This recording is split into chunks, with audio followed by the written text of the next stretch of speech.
Hello and welcome to a new episode of That Fertile Feeling, the podcast. My name is Françoise, and this is actually the first podcast ever that I'm recording outside. We're currently in the mountains in Colorado. It's early morning, and I thought, let's just give it a go and see. Maybe this is a horrible idea, but I love sitting out here in the early sun. Just maybe a deer will come by as I record this, and I can also bring that nice nature energy into this podcast. So today's episode is a bit of a continuation of last month's episode. Last month, I shared that we have decided to try and start conceiving again. And right after recording that podcast, right after talking about that on YouTube, on Instagram, those fears hit me like, I'm almost 43. What am I thinking? And that's actually what that entire podcast is about, that there are, of course, there's a link between age and fertility, but there's also so much that you can do to optimize your hormonal health even when you're almost 43. So that's what I talked about in that episode last month. This month, I wanted to follow up with something that's been happening on my own fertility journey. I'm not pregnant. This is not a pregnancy announcement, but I noticed a really, really important change in perspective. If you've been listening to this podcast for a while, you know that my fertility journey has been a long one. It lasted over a decade before we had our first living child. I've gone through all the ups and downs of the 2 week wait, of getting your hopes up, of loss also. So that's also why I do this work now, because I feel that I've developed a lot of tools to help me navigate. It's early, sorry about that. Navigate that process. But this month, I realized I could move even beyond that and adopt this completely new perspective on conception. And that's why I decided to record this podcast, because I wanted to, I thought maybe this could be useful for you too. So let's begin by sort of what I call that old way of trying to conceive, a way that's very much shaped by patriarchal conditioning.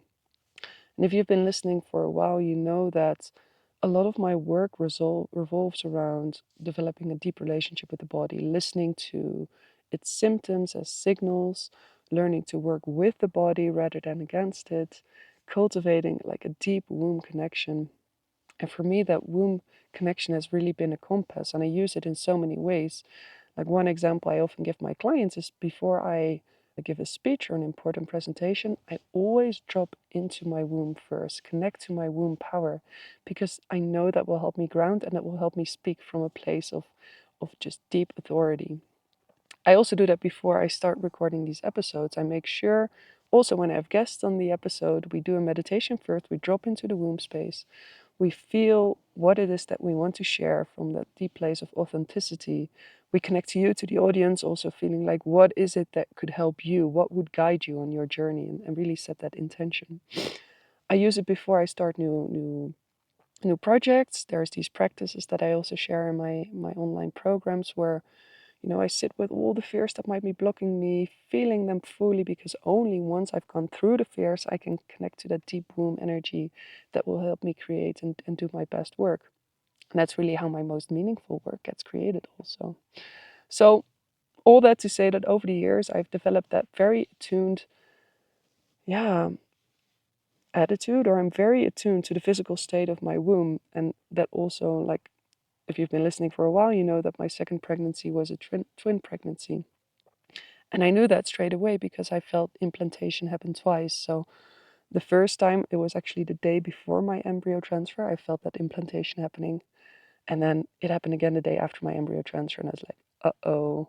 I didn't trust my womb awareness enough to actually go ahead and cancel the transfer. I was also afraid that we might end up losing that embryo, that maybe they had, defrosted it already. So that's how we ended up with twins. But that's how in tune I've become to my womb.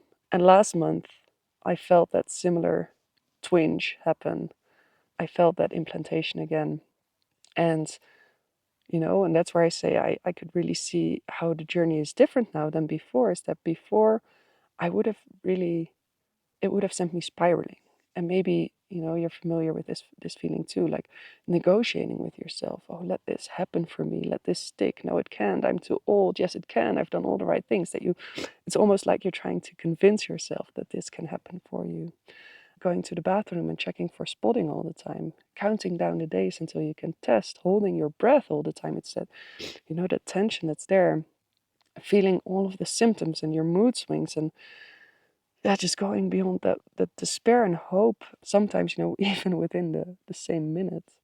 So that has been my reality for years, with every cycle just feeling like a referendum on my body, on womanhood, on my worth. And that is not just me, that is not just you, that's a pattern that reflects the culture that we live in. This is a culture that tells us that fertility is something that we have to manage and measure and control, and that the female body is unreliable unless it's under constant surveillance, and that our value as women is tied to whether we can reproduce, and it has to be quickly and easily and on schedule. So there's a lot of patriarchal conditioning around our fertility. And what it does is that it trains us to live in fear of our bodies and to believe that they can fail us and to measure our self-worth against the biological clock. So every cycle then becomes a test, and every symptom, it feels like proof or punishment. So we've internalized the story that the body is a problem that we need to solve. And that's what I would call the old way, the patriarchal way of conceiving. And I want to add a disclaimer here before I go any further, because I know, some of you are listening, or some of you are listening are in very different places on your journey. So I know some of you have been trying for years, some of you have lost pregnancies, some of you are in the middle of deep grief. So I can see that you would say, well, that's nice that you have this insight now that there's a different way possible, but it's very easy for you to say, you have your living children. So I want you to know that I hear you. I hear your grief, your rage, your despair. That's all sacred too. And I don't want to gloss over that or pretend that, you know, that's not valid, that pain, because it is. I just want to share this perspective with you. And if it doesn't land now, that's okay. Maybe come back to it later when you feel, okay, maybe there was something there. And if you're ready, then maybe this can just open your eyes to a new way. Maybe you can hold, even for a moment, that feeling, that conception. It doesn't have to be something that you achieve. It can be a doorway into mystery, because that doorway into mystery, that's really what I encountered last month. So I mentioned I felt that implantation happening. I saw myself moving into sort of that spiraling mode, the wanting to hold on to that outcome and saying, this is, please let this stick. Okay, I'm going on sort of hyper vigilance, really, on my body, on my system, and feeling what's going on. And then I realized there's another way. I really felt myself soften.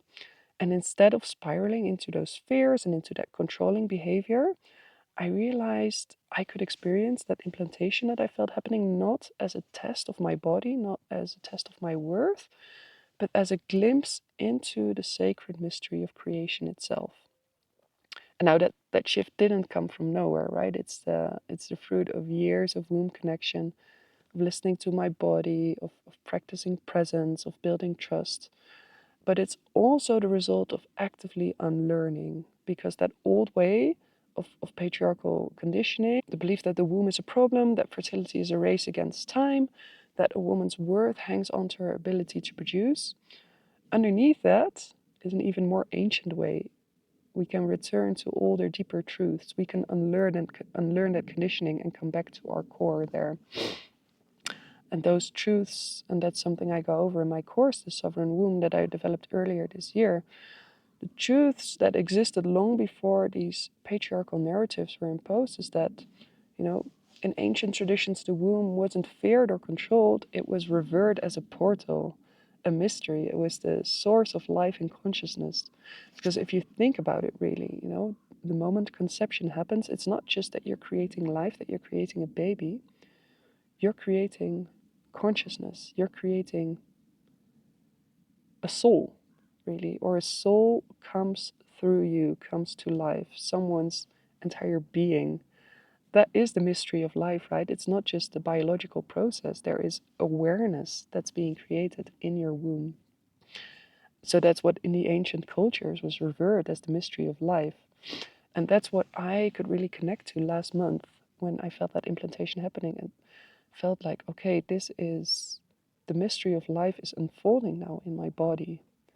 And when I allowed myself to really rest in that perspective, the whole 2 week wait transformed.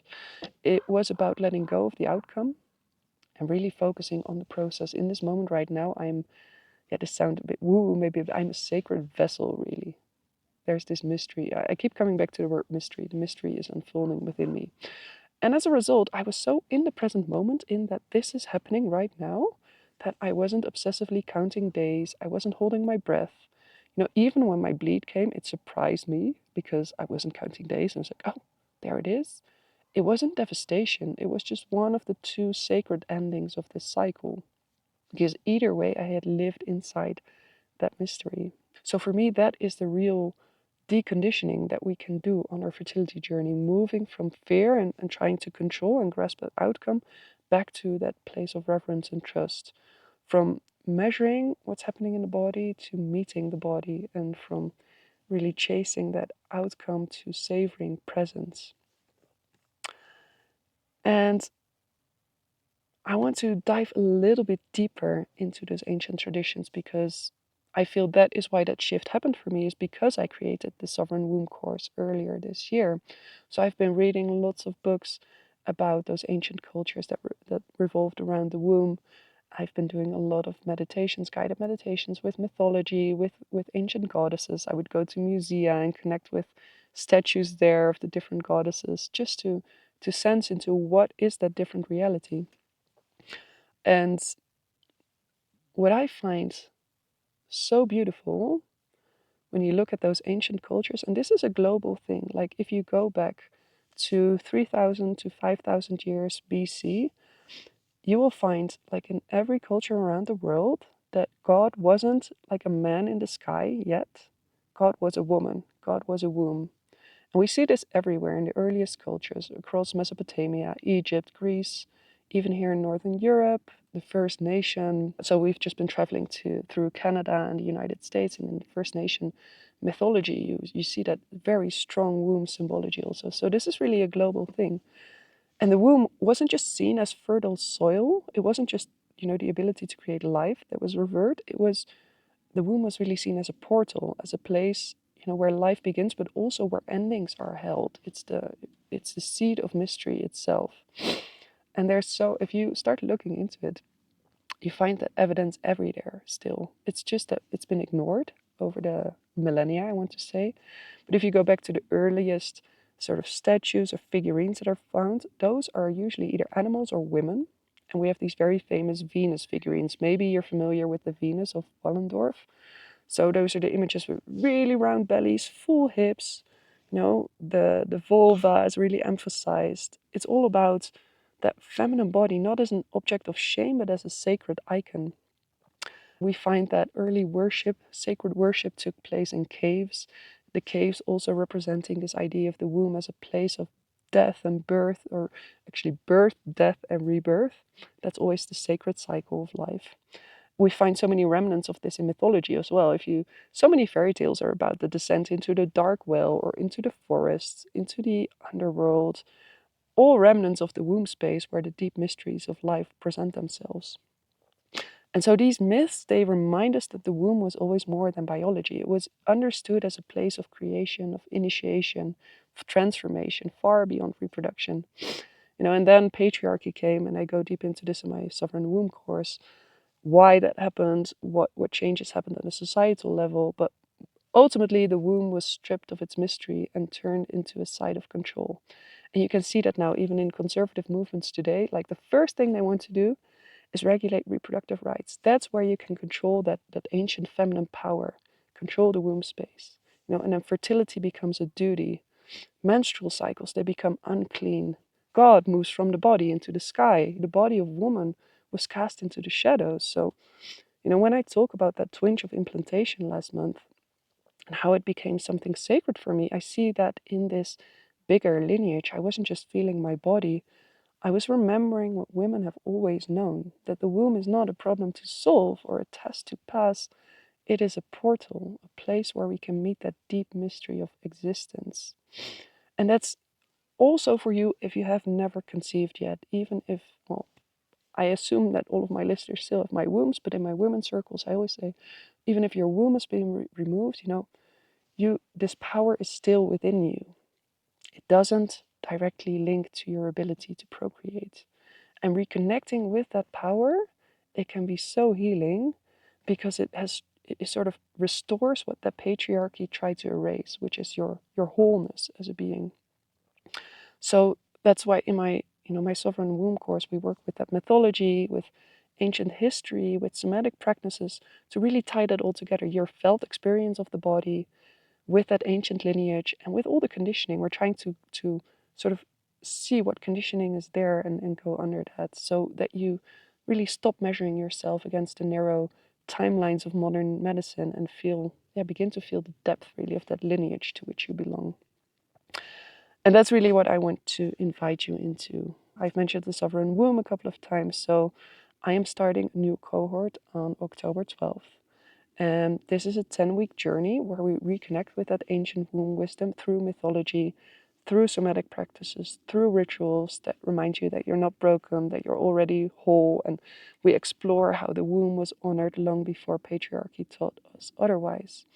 And this round feels very special for me because I'm on that fertility journey myself and because I've experienced this massive shift in perspective. So that gets me really excited to not only teach this course, but to really go through the different modules with you as I try to conceive at almost 43 and sharing these shifts with you as they happen. That feels so it feels very scary. This is one of the scariest episodes that I've recorded, just to be, I don't want to offend anyone, and yet I feel there's so much. This is such a powerful new way that I have to put it out there. So to be able to hold my own journey alongside yours makes this container, makes this podcast episode also feel even more alive. As I mentioned, we start on Sunday, October 12th. Every week you'll receive a module. There are 3 live calls in that program as well on Sundays. And there's a community space where you can share your experiences. I feel that's really powerful to not have to do this by yourself, but have others there for support and accountability, and also to get you excited to see everyone else's progress.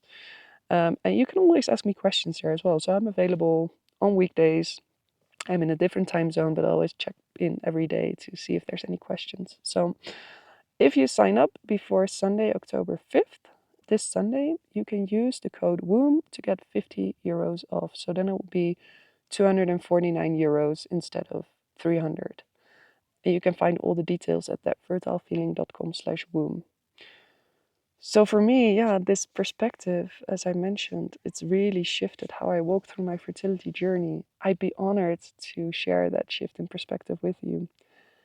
If you have any questions, any comments, if you feel triggered, don't hesitate to reach out to me on Instagram at thatfertilefeeling or email me at francoise@thatfertilefeeling.com.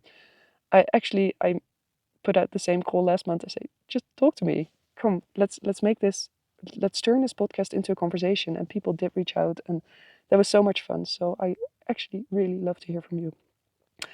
If you don't, also fine, then we meet again in 2 weeks' time for the next episode. Take care.